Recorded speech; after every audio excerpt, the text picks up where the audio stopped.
Unlock seamless transactions on your Shopify store by seamlessly integrating JPMorgan Chase as your payment gateway.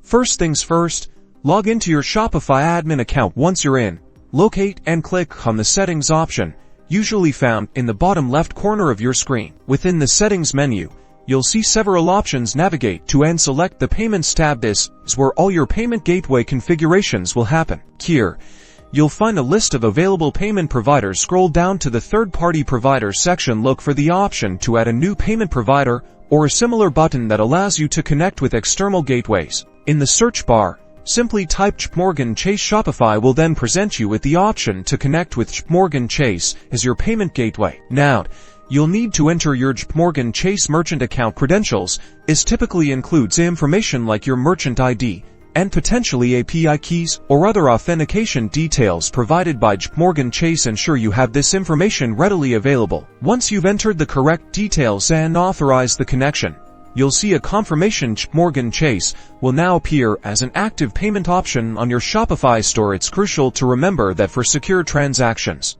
always ensure you're using legitimate credentials and handling sensitive data with care. If you encounter any issues, double-check your entered information and consult both Shopify's Help Center and your JPMorgan Chase merchant support for assistance.